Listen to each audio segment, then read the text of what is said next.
Hello. Chapter 7. Grandma Gets the Medicine.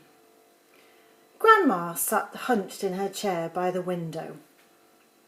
The wicked little eyes followed George closely as he crossed the room towards her. "You're late!" she snapped. "I don't think I am, Grandma." "Don't interrupt me in the middle of a sentence!" she shouted. "But you'd finished your sentence, Grandma." "There you go again!" she cried. "Always interrupting and arguing. You really are a tiresome little boy. What's the time?" "It's exactly 11 o'clock, Grandma."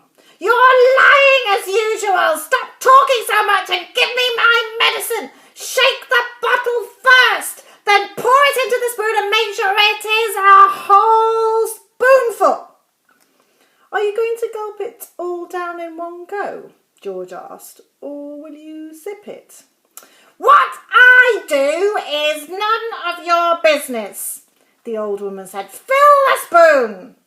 As George removed the cork and began very slowly to pour the thick brown stuff into the spoon, he couldn't help thinking back upon all the mad and marvellous things that had gone into the making of this crazy stuff. The shaving soap, the hair remover, the dandruff cure, the automatic washing machine powder, the flea powder for the dogs, the shoe polish, the black pepper, the horseradish sauce, and all the rest of them, not to mention the powerful animal pills and powders and liquids, and the brown paint. "Open your mouth wide, Grandma," he said, "and I'll pop it in." The old hag opened her small wrinkled mouth, showing disgusting pale brown teeth. "Here we go," cried George. "Swallow it down." He pushed the spoon well into her mouth and tipped the mixture down her throat. Then he stepped back to watch the result. It was worth watching. Grandma yelled, "Ellie!" and her whole body shot up whoosh into the air. It was exactly as though someone had pushed an electric wire through the underneath of her chair and switched on the current. Up she went like a jack-in-the-box, and she didn't come down, she stayed there, suspended in mid-air, about 2 feet up, still in a sitting position, but rigid now, frozen, quivering, the eyes bulging, the hair standing straight up on end. "Is something wrong, Grandma?" George asked her politely. "Are you all right?" Suspended up there in space, the old girl was beyond speaking. The shock that George's marvellous mixture had given her must have been tremendous. You'd have thought she'd swallowed a red-hot poker the way she took off from that chair. Then down she came again with a plop back into her seat. "Call the fire brigade!" she shouted suddenly. "My stomach's on fire!" "It's just the medicine, Grandma," George said. "It's good, strong stuff." "Fire!" the old woman yelled. "Fire in the basement! Get a bucket! Man the hoses! Do something quick!" "Cool it, Grandma," George said, but he got a bit of a shock when he saw the smoke coming out of her mouth and out of her nostrils. Clouds of black smoke were coming out of her nose and blowing around the room. "By golly, you really are on fire," George said. "Of course I'm on fire!" she yelled. "I'll be burned to a crisp! I'll be fried to a frizzle! I'll be boiled like a beetroot!" George ran into the kitchen and came back with a jug of water. "Open your mouth, Grandma," he cried. He could hardly see her for the smoke, but he managed to pour half a jugful down her throat. A sizzling sound, the kind you get if you hold a hot frying pan under a cold tap, came up from deep down in Grandma's stomach. The old hag bucked and shied and snorted. She gasped and she gurgled. Spouts of water came shooting out of her and the smoke cleared away. "The fire's out," George announced proudly. "You'll be all right now, Grandma." "All right!" she yelled. "Who's all right? There's Jackie jumpers in my tummy, there's squigglers in my belly, and there's bangers in my bottom." She began bouncing up and down on the chair. Quite obviously, she was not very comfortable.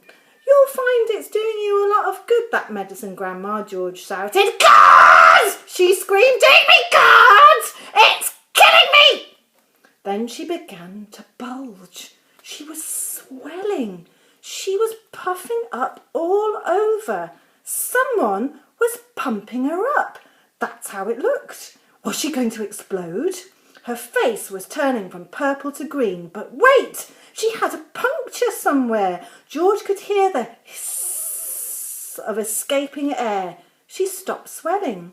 She was going down. She was slowly getting thinner again, shrinking back and back slowly to her shrivelly old self. "How's things, Grandma?" George said. No answer. Then a funny thing happened. Grandma's body gave a sudden sharp twist and a sudden sharp jerk, and she flipped herself clear out of the chair and landed neatly on her 2 feet on the carpet. "That's terrific, Grandma," George cried. "You haven't stood up like that for years. Look at you. You're standing up all on your own, and you're not even using a stick." Grandma didn't even hear him. The frozen, pop-eyed look was back with her again now. She was miles away in another world. Marvellous medicine, George told himself. He found it fascinating to stand there watching what it was doing to the old hag. What next? He wondered. He soon found out. Suddenly she began to grow. It was quite slow at first, just a very gradual inching upwards, up, inch by inch, getting taller and taller, about an inch every few seconds. And in the beginning, George didn't really notice it. But when she had passed the 5'6" mark and was going on up towards being 6 feet tall, George gave a jump and shouted, "Hey, Grandma, you're growing up! Hang on, Grandma, you better stop now or you'll be hitting the ceiling." But Grandma didn't stop. It was a truly fantastic sight, this ancient, scrawny old woman getting taller and taller, longer and longer, thinner and thinner, as though she were a piece of elastic being pulled up by invisible hands. Look, there she is. When the top of her head actually touched the ceiling, George thought that she was bound to stop, but she didn't. There was a sort of scrunching noise, and bits of plaster and cement came raining down. "Hadn't you better stop now, Grandma?" George said. "Daddy's just had this whole room repainted."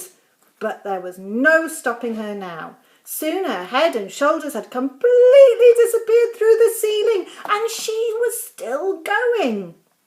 George dashed upstairs to his own bedroom, but there she was, coming up through the floor like a mushroom.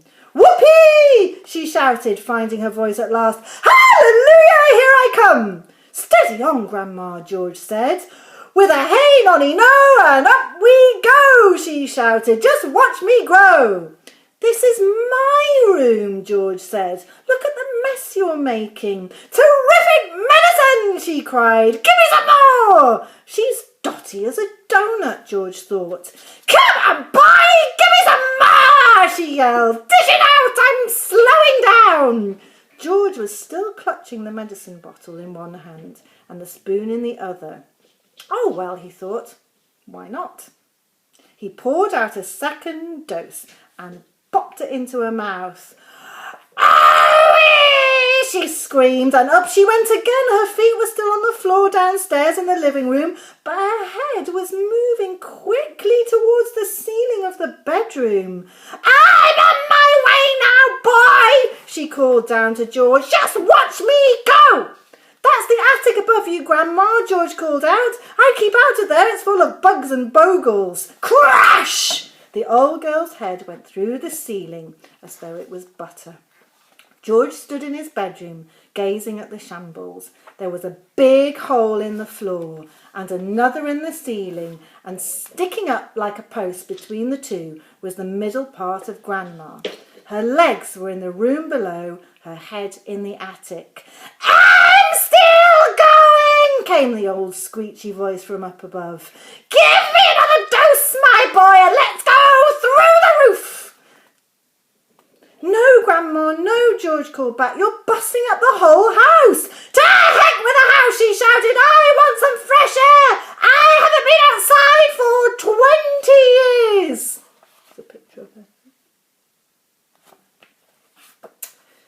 "By golly, she is going through the roof," George told himself. He ran downstairs. He rushed out of the back door into the yard. It would be simply awful, he thought, if she bashed up the roof as well. His father would be furious, and he, George, would get the blame. He had made the medicine. He had given her too much.